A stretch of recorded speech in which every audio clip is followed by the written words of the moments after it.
I'm loving the pop off. What's good? Welcome back to the Pop Off Podcast, a conversation show about driving your dragon drunk. I am your host, Ralph Compiano, and I'm joined as always by my co-hosts, the Targaryens, Ehren and Skyler Riesberg. We're here to break down the episode that we've all been waiting for in House of the Dragon, Season 2, Episode 4, The Dance of the Dragons. Would either of you, if you know you had, let's say, 14 to 15 glasses of wine over the course of 3 hours, after suffering a kind of emotional breakdown in front of your mom, would you guys resort to riding your dragon into warfare like Aegon did in this episode? It kind of sounds like the perfect storm to ride a dragon. I think everybody would be guilty of it. It's just like, riding a bicycle, driving a car. You probably shouldn't be doing it, but doesn't it sound fun? And did you see how happy he was too when he just downed his wine, got up to his dragon, and was like, "What's up, old buddy? We're gonna go to war real quick." Yeah, it was pretty cool. He just goes down to the dragon chamber and he's like just smiling with his arms open, and the dragon like gives him a friendly nudge to the chest. Like, are we really about to do this, dude? You reek. Like, you smell like you've been drinking for the entire weekend of the 4th of July. Ehren, did this live up to your expectations of what you thought we were going to get? Yes. Yeah, 100%. As heartbreaking and heart-wrenching as that whole episode was, at least the Dance of Dragons just kind of, that's why my name is PETA on this call, for people for the ethical treatment of animals. But I wonder if, like in old Western days, how they made it like a law you can't ride a horse drunk. I wonder if they're kind of going to implement some similar laws in Westeros around this time. Well, it'd have to be like the Council of the Targaryens who would make that law, right? And they don't seem like they're happy to have a council at this point. So just to recap exactly what happened in this battle, and kind of what I think I loved the most about this battle is it was supposed to just be like kind of a smaller moment, a battle at a place that I'd never heard of, Rook's Rest, between, Sir Criston invading it to take over some more land of the Crown's castle. And instead, it's a watershed moment in the history of this show. And that reminded me of, episodes that were supposed to be smaller in Thrones. Like the Red Wedding was originally just supposed to be a marriage between Robb and his bad bitch of a wife. Hardhome was just supposed to be Jon Snow going Calipari mode and recruiting some wildlings to the south of the wall. And then we end up seeing the Night King in full force and all of his, little fucking Death Eaters that he lifts from the ground. So it's those little moments. That's what I loved about this, is it's supposed to just be, Sir Criston taking over a castle, and it turns out that not only is Rhaenys and Meleys pulling up, but also Aemond and Sunfire are going to pull up to the scene, drunk, might I add, and then Aemond is waiting in the trees with Vhagar, looking as badass as one can possibly be, and cussing an old Valyrian when he finds out that Sunfire shows up. So just that little dance right there between not only one dragon, not only two dragon, but 3 dragons at once in the sky. We've never seen that in Thrones before. Like, we've seen 3 dragons on the same side attacking together when it was Daenerys' babies. We've seen the Night King's frozen dragon, Viserion, when he's on the dark side. But we've never actually seen it in the middle of the day. Those are always usually in the dark. They were a little bit shy with the CGI, I think, and now they have the full capabilities and the artists to really give us 10 to 12 minutes of straight dragon fighting, the clawing in the air, the breathing of fire, the pulling of talons and like chest particles. There's a great moment where one of the dragons is like falling to the ground and it's bleeding, and its blood falls on a bunch of soldiers on the ground. And they just burn alive because like the blood is hot. I'm like, great addition. That's like oil and fire striking on somebody's body at once. What was your favorite part of the battle itself, Riesberg? What was your favorite like little pick and roll action that happened during this game between dragons? What I really like just about that whole scene, this whole battle in general, is it feels like the most strategic thing that we've seen in Game of Thrones. Like this was Aemon's episode. The curtain, it was pulled apart. The plan was revealed. I don't know if he's been planning this for, weeks, however long, but it came to fruition, these past 3 episodes when we've been wondering, what are him and Sir Criston doing? He's playing Sir Kristen. He's playing everybody. And I don't know if it's confirmed, but he was definitely gunning for his brother. But that Vagar just pulling out had to be the sickest thing. We didn't think he was going to be there. We're just like, okay, we got Sunfire going. We got Rhaenys and her dragon going. But of course, Vagar's going to show up. So, I mean, when he just pulls up, and then especially that scene with Rhaenys where Vagar just jumps out, grabs the neck, puts it in the chokehold, and basically suffocates it. That was probably the sickest moment. But then you also got to echo with how epic this is. It is so also epically sad as well. Just to watch.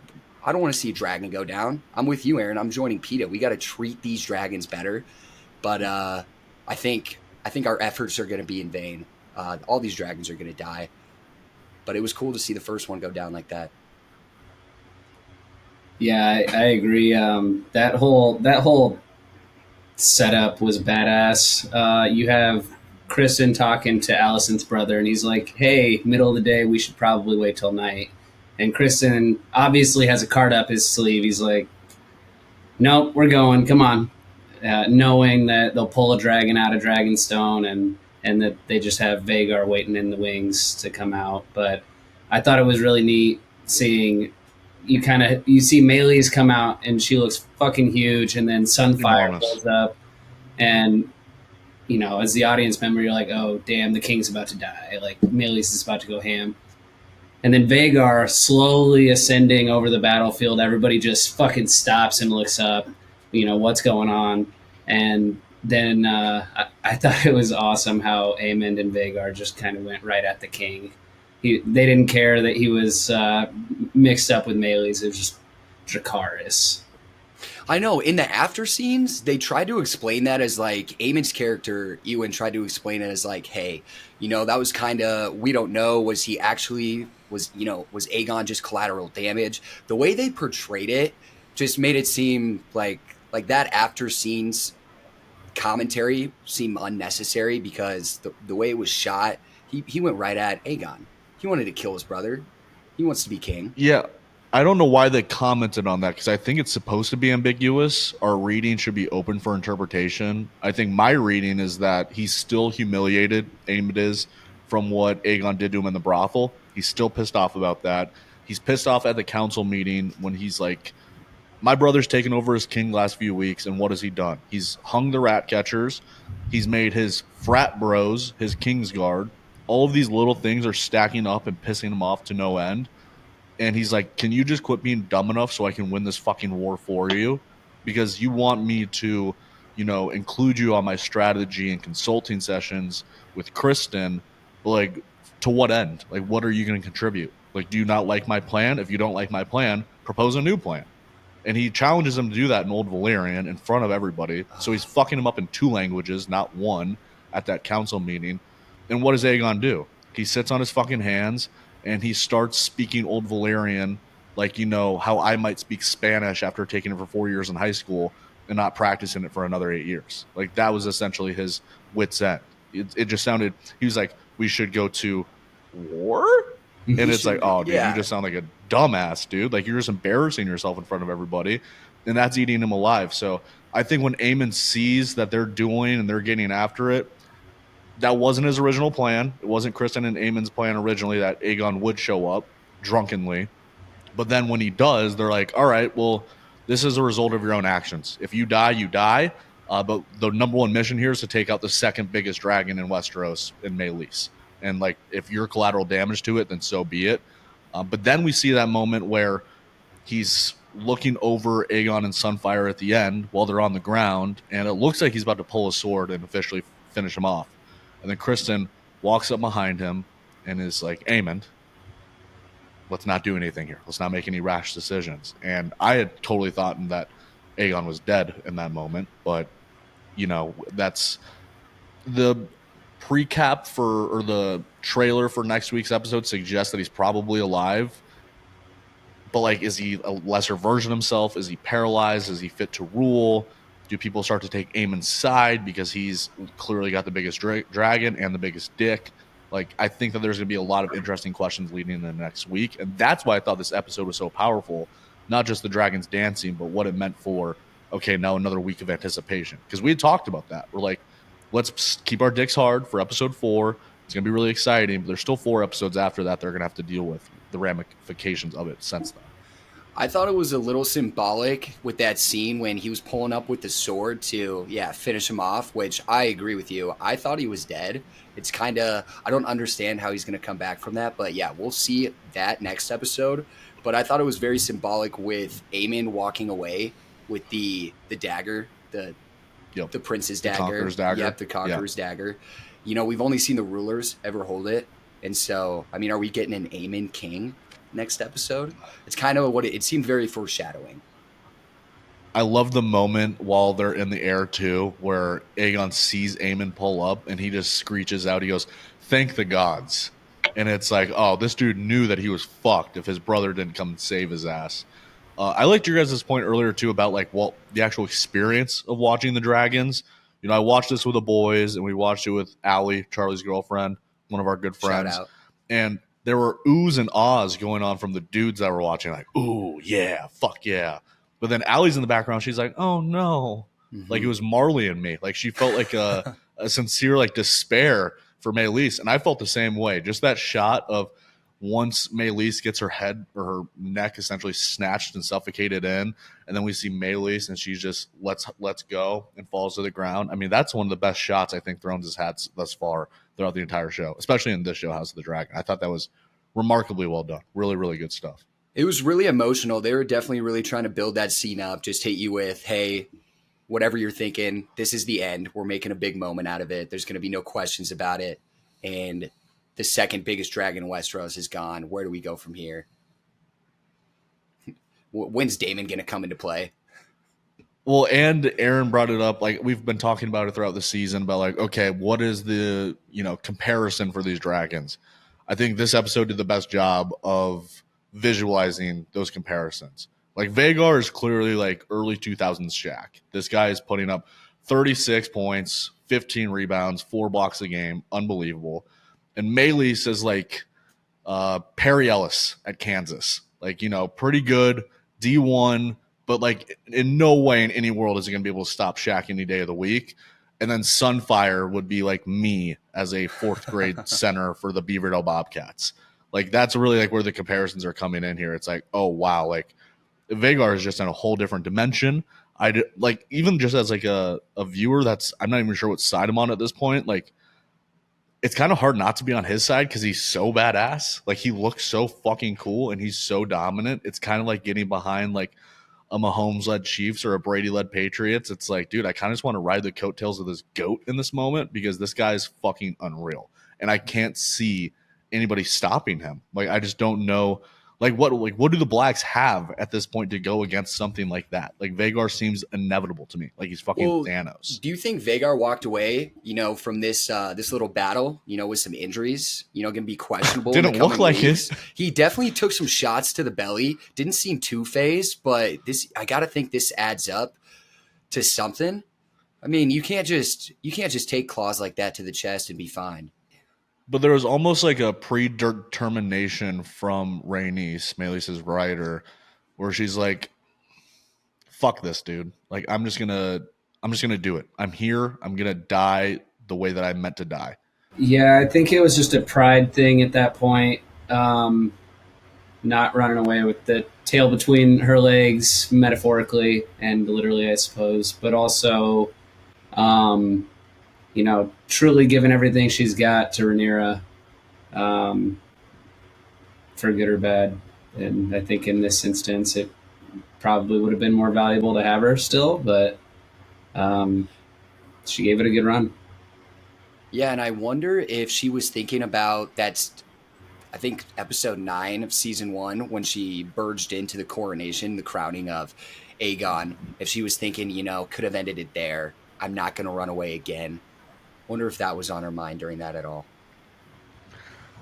Another thing I was wondering that might have been on her mind is, it's been pretty much all sunshines and roses and sexy old people stuff between her and Corlys for most of the season, but there's a moment in this episode where she meets Alan for the first time, the man that saved Corlys from the sea. And Davis and I had a dispute on what we thought that Corlys and Alan's relationship might be. I thought, because she brought up why you must have a beautiful mother, maybe this is his bastard son. And Davis took a little bit more of a liberal approach, and he was like, maybe they're lovers. Maybe this is a guy that when he was out at sea with a sea snake, they were getting their fuck on, like kind of like prison, not a lot of chicks around. Got to do what you can. Uh, is, is that something we're going to learn throughout this season, Aaron? And it seems like they're, putting some stuff in with Alan that's going to be at least moderately important moving forward. Yep, 100%. Alan and his brother Adam, who we met a couple episodes prior, I think, who was trying to convince Alan to push for some more meaningful reward from Corlys. Those two characters become very important later. Okay, that's good to know because we spent a decent amount of time with them, right? It's been a little bit since we've seen Adam. That was, I think, episode 2. Okay, there are some other points of this episode that we have to talk about. Are there any other things on the dragon dance that you guys want to touch on before we move on to Daemon's acid trip? I think it might be a good segue between the two, but one thing I wanted to point out was obviously Daemon's tripping out, and at one point he's like following who he thinks is Eamon through the castle while he's tripping out, and he turns around and it's Daemon, but with Eamon's whole style going on. And then there are some moments where he's in the throne room, and I think ultimately Daemon's whole acid trip is kind of coming to grips with everything that was his past, and I think Daemon is kind of like the mirror image of a young, inverse. Eamon is the mirror image of a young Daemon, and I think kind of his feelings toward Aegon and maybe how he acts are some of those same things that Daemon felt in his youth when he wanted the throne and he thought he deserved it more, and he's stronger. People, respect him more and want to fight for him more, and kind of feeling like it's his and he deserves it. Right. He was the power, while Viserys was the wisdom, relying on his history books. A lot of mention of history books in this episode. Yes. Aemond, on the other hand, is definitely the power, if not more powerful than Daemon ever was or ever will be. Aegon, on the other hand, is just a complete clusterfuck, a nightmare. Just like a 16-year-old boy that was handed the reins to the kingdom, doesn't know what to do with it. So Daemon, while he's been tripping sack for God knows how long now, at least a week in our time, probably 48 to 72 hours in dragon time, he sees not only himself with Aemon's eye patch, but he also sees young Rhaenyra again. And I think that's how we actually open on the episode, right? Mm-hmm. We open on her saying to him, yeah, the guy that was your brother and my dad, he loved me more than he loved you, and he believed in me more than he believed in you. And he cuts her head off. Young Rhaenyra. That was a moment where I was like, dude, this guy is fucking out of it. Like, we just saw him last episode looking at young Rhaenyra so lovingly. And not only did he cut her head off, he did it in a moment's notice. I did not see it coming. I didn't realize he was holding a sword. And the next thing I know, she's beheaded and head removed from the chicken body. Like, she's still talking to him, talking shit. And then he also sees Lena, his ex-wife, who he has a couple of kids with. And she is, serving him wine at the council meeting after he met with Alice Rivers, who is a fascinating creature in her own right. But what about this sack tripping do you find the most interesting, Riesberg? Is it the people that he's engaging with? Is it the way that it's shot? Is it the fact that he almost seems to kind of maybe not enjoy it, but embrace it to a certain extent? Like, he has all the right in the world to just leave this place, but I mean, he's holding true to Harrenhal right now. Yeah, this kind of feels like a big character development moment for Daemon. I mean, he's kind of at a crossroads here, confronting his past, and he can either move on from that or he can continue to live the way he lives with his iron curtains up and continuing to be delusional in the way he's always right. He was robbed, basically a cry me a river, poor me, nothing's gone my way. So I think he's at a crossroads here, and yeah, I don't know. Have you ever had a trip like this where you just start, too. it's really damp, really dark. You're out in the forest, and everywhere you turn, you're just seeing all the people that you've wronged in your life. All of the teachers in first grade that you accidentally called mom when they weren't your mom, they were just your first grade teacher. Like, is this relatable at all? No, no, never had a trip like this. If this was happening to me, I'd definitely probably turn evil and just start killing people. I'm feeling pretty crazy, so I'm super paranoid. I'm surprised he hasn't accidentally swung his sword in a hallucination and, killed the Lord Strong there, or accidentally killed that Alice girl. I mean, Yep. he's absolutely unhinged, but I will say about these scenes, I think it's kind of bold how they're just kind of incorporating them, and we're spending so much time with them. I think it's one of the more like fascinating layers to Game of Thrones, showing this whole kind of magical side to certain things. And it seems like everyone in the castle is very aware of the toll that it can take on you. No one more than Yep. Alice herself. Very interested to learn more about her character. But in the same breath, he's also getting looked at like a crazy guy by everybody when he's hallucinating. They're like, are you all good up there? Or are you like, Yep. so it seems like it's just affecting him right now. And I'm sure Alice is in on that. And then, but it's not affecting anybody else to the same degree. Well, Which he I find was a little tripping odd. Sack in private. Like, he was privately tripping the last episode. Did he It was drink all on his own accord. Only seeing Alice Rivers. Like, that was the only person that he encountered with while he was tripping in the last episode. And now he's tripping Sack in public. And, like, people are, like, seeing him. They're, like, questioning his decision making, his validity, like, all of those things about him. They're like, dude, are you all right? Like, are you not accustomed to this place yet? Because we're all going through it, but it seems like you're going through it worse than anybody. It's like, you took a tab of acid, and instead of watching YouTube music videos, you go to the gas station and you feel like everybody's eyes are all over you because they you're are. like, I'm tripping and they're not. And yeah, they're definitely staring at you They're weird definitely at staring the at L and you. M. Well, Like, did she make him a little acid concoction? Like, hey, here's your little, we don't have tabs or pressed forms of this pill, but, we can make it in a drink form. Is that what that was?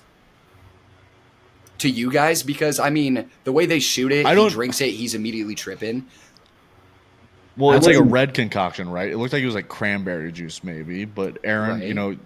I don't know. I'm not sure what it was. No, I don't know what it was either. I kind of thought it was blood because she was like cutting something up and then like licking her fingers. Um, and honestly, when he like came to at the council meeting, I wasn't totally sure that he wasn't still having a hallucination until like Yeah. he had one in that moment, when he saw Lena. And it was like, okay, so this is a real place. He just blacked back in. Like, And he's Yep. going in and out, creating fictional characters out of just normal looking people. But did you guys notice in the intro scene after he's done with his first vision and he wakes up to the voice of that Lord Strong guy, Yep. there's like a brief second he has the blood on his hand still, and then he Yeah. looks back and it's gone. Yep. I thought that was really cool. Such a small detail, and there's kind of a little bit to unpack there because it's like I was wondering on, is it bleeding into the real world at all? Like anything going on in these visions? I don't think so, but it's just kind of something interesting to think about.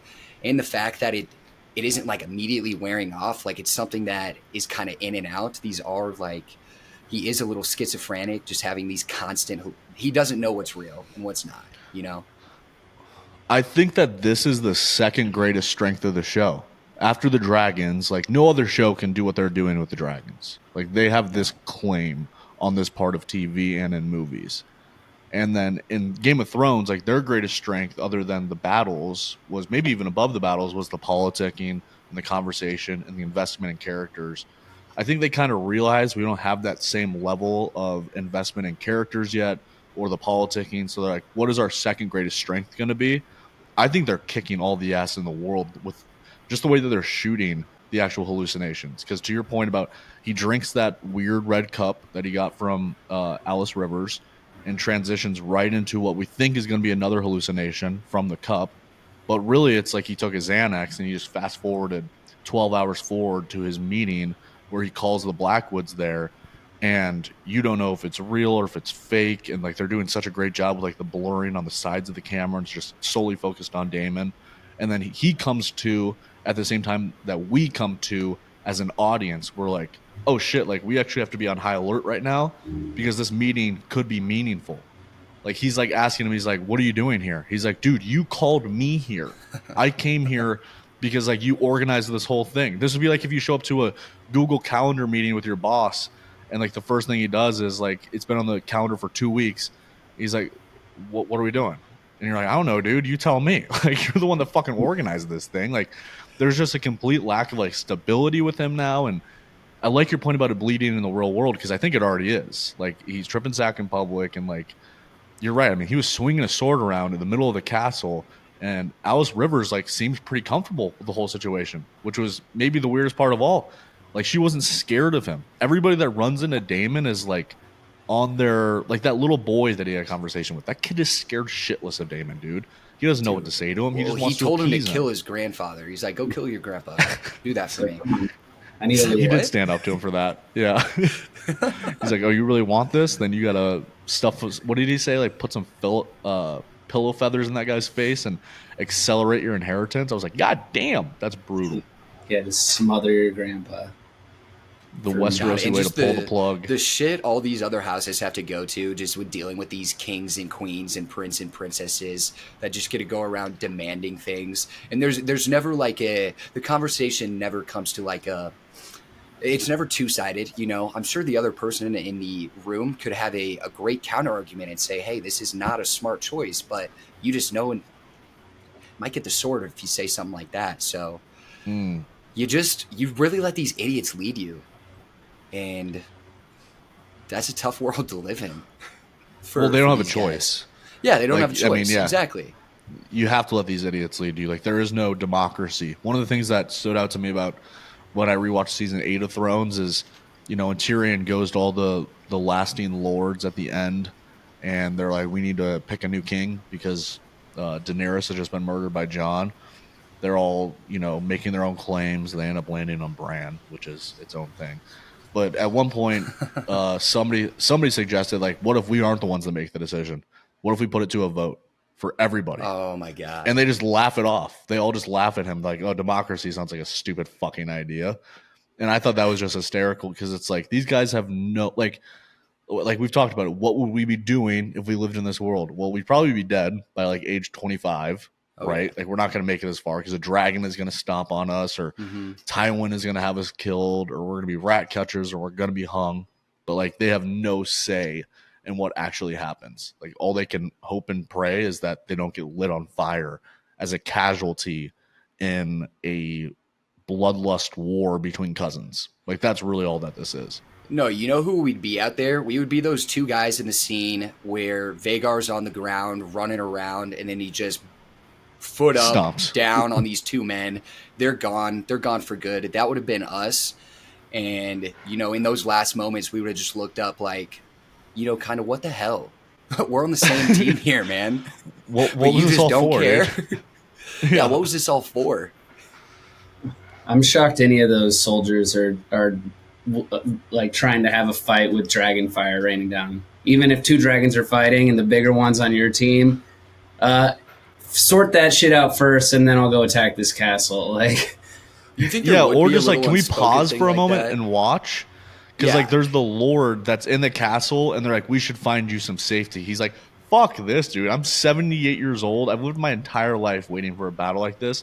I'm gonna fucking get some popcorn and pay-per-view this shit because this is hard. Like, I get to watch two dragons dance in the air. Like, what's gonna be better? Me going in there and just staring at a stone? Like, that shit sounds boring."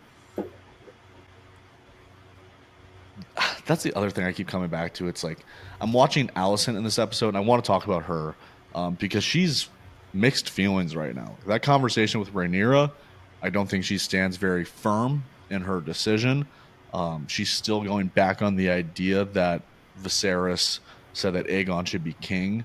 But I'm watching her just like stand there. I'm like, God damn, dude, she has to be so bored like during the 8 hours of the day that she's not in council meetings. Like that's why these people are drunks. They just keep turning to wine because they're just trying to outlive their boredom with a lack of sobriety. She's getting sloppy. She left the little Plan B tea on the table there. Come on now, that was a rookie move. Right for Larys Dude, just to Larys- walk in and say, "Oh, what have you been up to, you little naughty?" Yeah. He is such a freak. He's so He's like, it passive would be aggressive wrong too. for you to not. Yeah. I thought he was gonna go the route of, maybe this was a moment where he felt he had some power and kind of say, pull those feet back out. I I thought was we were maybe expecting going to feet get to one of come out. those scenes right there, which I'm glad we didn't. One was enough. Anything more, and the writers are really just trying to build up my disdain for him at the end of the day. Already don't like him enough, and yeah, what a freak. But Allison is getting sloppy. You're right. The way she was talking to Aegon at her last conversation with her son, well, depending on what his health status is, is basically just, hey, you just got to be the puppet that we're trying to make you, man. You're not a man, you're a little boy. Maybe one day you'll get there. I'm I, just I saying that to really say hopeful things, though. I don't think anyone believes in that, man. Yeah, and I think after a conversation with Rhaenyra, she finally realized that, oh shit, he might not be the prophesized one. Probably isn't, And now she's starting to think about it in that light, where she's like, oh god, I want you to be half the king your father was, and that's best case for you. Like, you should just do absolutely nothing. Please to God, don't drink 15 glasses of wine and go get on your dragon. Very reminiscent of what's happening with Bronny and the Lakers right now. It's like if you were half as successful as LeBron during his NBA tenure, that would like blow everybody's expectations out of the water.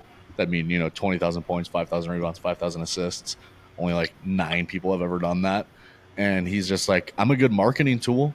Like you guys can sell more tickets because of me. It's the Lakers, big franchise, but Aegon's like, I love the quote that she dropped on him. It was a fucking bar. She goes, "Do you think simply wearing the crown imbues you with wisdom?" As if he thought like some kind of sanctity of like grace and clarification was going to come over him when he knows at the heart of his like soul, like he just knows that he's a Nimwin. Like he understands that. And I think that's where his frustration really comes in. It's like, I'm not as strong as Aemon because he has Vagar. I'm not even as good of a swordsman as Aemon, as we look back in season 1 and we saw like them training with Sir Kristen. I'm not fucking my mom like Sir Kristen is, and I'm not even the Kingsguard, and I'm not a good soldier. And I have my wife is my sister. So like we talked about Helena being a tragic figure. He is too, to an extent. Like he's kind He of got is. all of these things stacked against him, but at the same time, he's not winning me over as a tragic figure. I'm like, dude, get this snot nosed brat the fuck out of my face. Get him out of King's Landing. I can't stand him. Like I'm not saying I'm hoping he's dead because I think it'll make for a more interesting show if he is like barely alive. But at the same time, I'm not like rooting for him to get back to full health and become like the king that he always wanted to be. No, he's just a lost little puppy out there. I mean, I don't even know how much guidance would do for him because he's so young and determined and arrogant and just wants respect. It parallels really, really well with the Joffrey Tywin scene. I think with any man that says I am king is no king, and we have Aegon right here saying, you know, when Allison's questioning him, why do you think they don't listen to you? What would you do? And he just goes, I am king. I am king. That's good enough. And it's Yep. like, well, it's not, buddy. Yeah, you got to fucking act like it. Yeah. Like nobody's going to listen to you. We know who you are. I think the only reason I would still kind of consider him tragic is because through this all, he didn't want to be king. He was cool with Rhaenyra being king, and then one day it was like, oh no, you need to be, and you're going to be. And so I think he thought these same assumptions that everybody else had with that, where he was a prophetic figure or something was going to change here. And I think this whole season we've kind of seen him out of his element, but then also feeling less than and knowing it too, not just not filling the shoes, but being hopefully aware of that, um, without really any possibility of fixing it, because every decision he keeps making is the wrong one, and every time he reflects on that, he realizes it was the wrong one. Yeah, and then meanwhile, his mom just at every opportunity saying, do you know how lucky you are to be king? Do you know how many sacrifices we have to make? And then to your point, like, yeah, he didn't ask for this. Yeah, he's enjoying it, but I'm sure he would have been really happy just running around, whoring around with his little night guard buddies and just doing whatever, pleasured him. Yeah, he got them raises. He made his pledge bros his Knights Guard, and that's really all He he was kind of like wants. He just LeBron in wants. that sense. He brought his boys up with him. He did. He brought Rich Paul to the forefront for sure, and Mav. No, I mean I don't know. Like when I look at him, I just see. Honestly, I don't see Joffrey. I don't know if I'll ever hate anybody as much as I did Joffrey or Ramsey Bolton, but I'm definitely not like on his side. Like it's the same thing that you said about Joffrey. Like Biden just tweeted yesterday. He's like, "Let's be clear. I am still the 46th president of the United States," and it's just like, dude, like we don't got to hear this shit right now. Like if you're really the president, you don't got to say you're the president. It's not even that. It's just like we talked about like the blacks and the greens. It's like I'm not sure what side I'm rooting for, dude. I don't like either of these motherfuckers. And now I think I'm back a little bit more towards black, where I'm like, part of that is sympathy for Rhaenys and Meleys dying. Part of that is also Rhaenyra's back in the fold, and she's about that action. I wanted to talk about Jace for a moment. Didn't really like him talking back to Rhaenyra like that in front of the council. Wasn't the biggest fan of that. And once again, the peanut gallery of her council, just those dudes wanting nuclear war. Like, they're the worst. I can't stand those guys. Every little fucking thing that they says is just like knives in my ears. But Rhaenyra passes down the Song of Ice and Fire to Jace. And, that was a huge moment in season 1 between Viserys and Rhaenyra. The fact that Aegon the Conqueror's dream of a Song of Ice and Fire gets passed down from each king to the heir. I don't have that much confidence in Jace. I'm hoping he inspires a little bit more in me the rest of this season, because I think he would have met the same fate as Meleys. I think Rhaenyra would have met the same fate as Meleys. And I don't know. There's just something about that actor, that face, that's just like a little bit too charming, hot boy high schooler for me that I just don't really trust it. Oh yeah, you know what I mean? He looks like he stuffs dudes into lockers. He spent all last episode, no dialogue, no words. They just told him surf face out there, and he was surfing face. He is hot boy looking good. The social media people have been thinking so as well, but yeah, I thought I kind of liked where he was coming from, because it shows at least he's not, it shows he's kind of about it, and he's not scared to go into battle. And I want a strong man like that out there, another player out there. He'll get released eventually, he'll get his own action. But just to hear him stand so firm on the fact of like, send me into battle, Mom. Like, I am a warrior. You're telling me I don't have any experience. How am I supposed to get any if I don't just go to action? In hindsight, he should not have been there. He would be dead.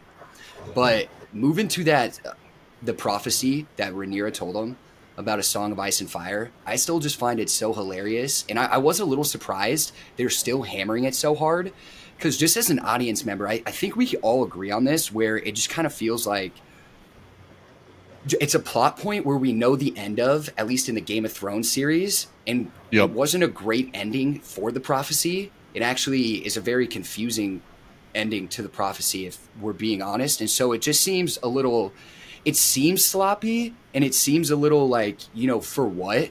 Because we know where it's going, and they are just driving the message home so hard, where it just kind of feels like maybe they not know where the audience stands on this? I'm sure most people feel the same way we do about it all.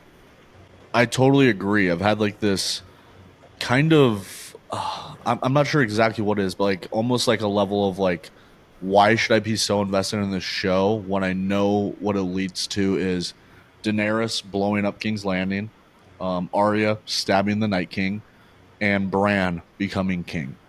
Like, those are the 3 main points at the end of Game of Thrones that are going to stick with me. That I had no issue with Arya stabbing the Night King, by the way. I thought that part was fucking sick. But like, what does Jon end up being? What does Aegon Targaryen, the chosen one, end up really being? He ends up being, cast off back to the Night's Watch. Like, that ends up being his ultimate destiny.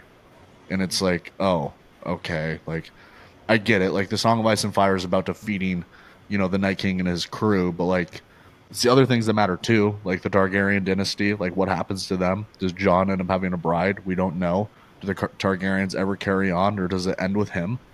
Like, it's just those little things where I'm like, fuck, dude. The Song of Ice and Fire, like that was so strong for me in Thrones, but then it ended up leading to, like you said, that. And I want to clarify, like, I do really still enjoy that storyline. I just always find myself thinking during those scenes, you can't help but call back to how it's all going to end.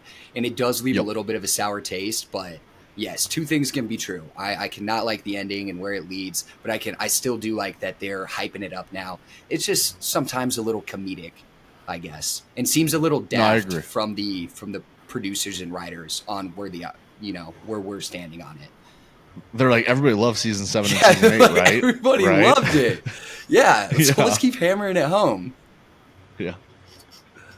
I think it is an important part of like the Targaryen line, though, and kind of their whole family ethos, where it is we are the chosen ones, and it is our duty to keep peace and give the realm something to fight for, and ultimately that's kind of what Jon did at the end of Game of Thrones. However distasteful the overall ending was, he did unite the kingdom for the most part against the Long Yep. Night.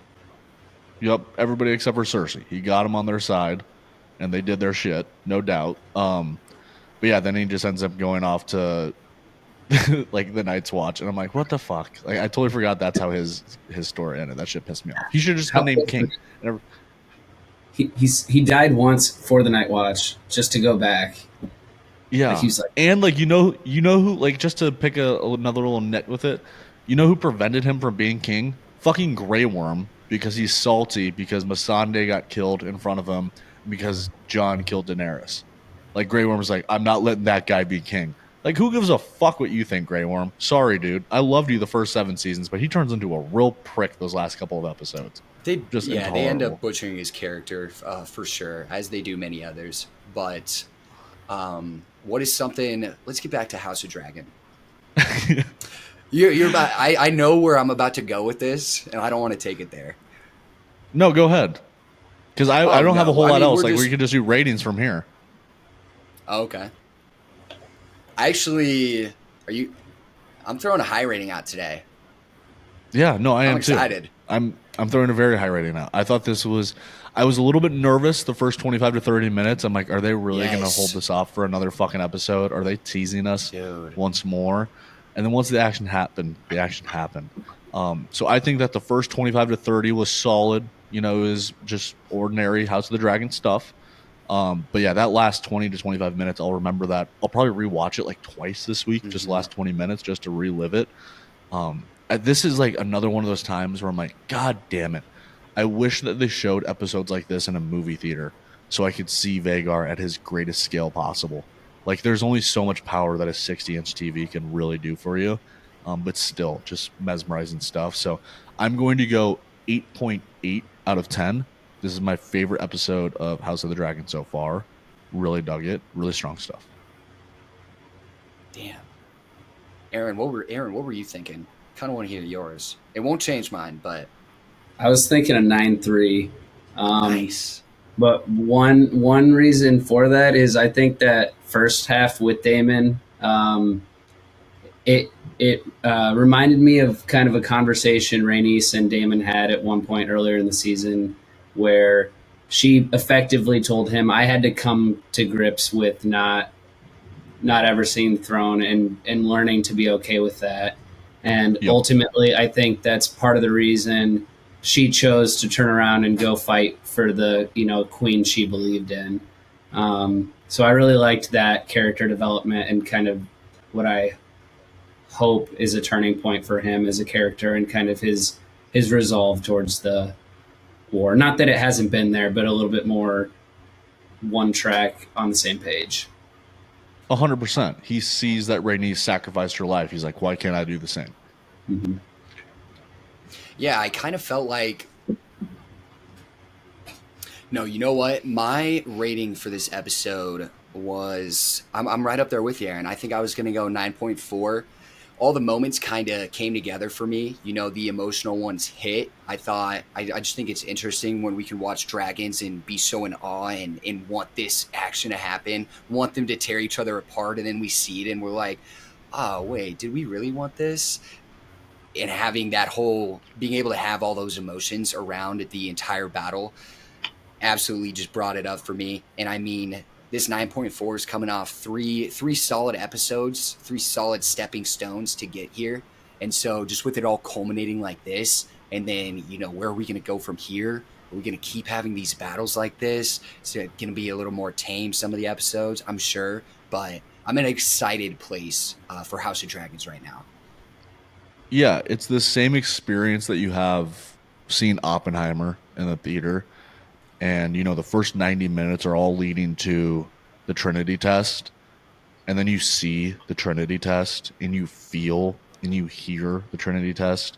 And it's like a real life bomb is going off in the theater. And you're like, this is magical. Like, this is humans coming together to create the most powerful weapon ever. And I'm feeling it here in this movie theater for like 15 seconds of just pure bliss. And then the rest of the movie is really just having to deal with the moral issues of creating the most powerful weapon of all time that could literally end the world.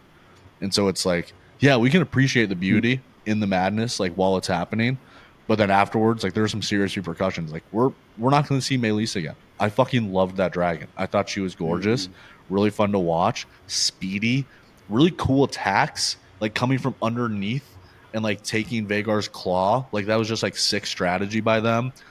Even like when they did Sunfire the first time, like that was their same attack strategy. It's like, wow, I thought dragons would always go like above, but instead they're using like their quickness to their advantage, just sick shit.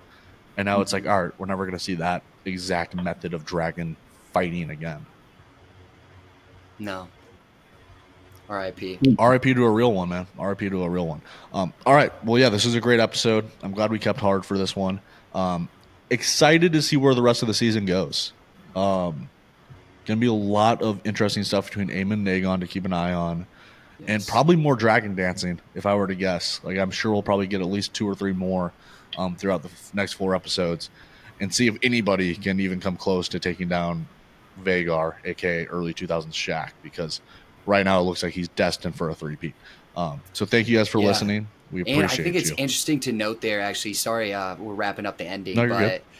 We were talking about, you remember earlier when Daemon was commanding Rhaena to go out with him and say, hey, me and you, we can take him. You know, now his second option is kind of out there. You know, is there really another dragon that can team up with Daemon to take down Vhagar? Or now it kind of seems like we're just going to get the inevitable Daemon v Vhagar, which, oh God. Lord help us if that happens. That would be fucking sick. I'm really hoping it does happen. It feels inevitable. He's going to need a couple other dragons by his side, probably. Yeah. Oh, yeah. And that cannibal dragon, that kawaii dragon, is still out there floating around somewhere. So we'll see if he gets in the mix. All right. Thank you guys for listening. We appreciate you. We love you. And we'll see you on the other side. Peace out. I'm loving the pop off.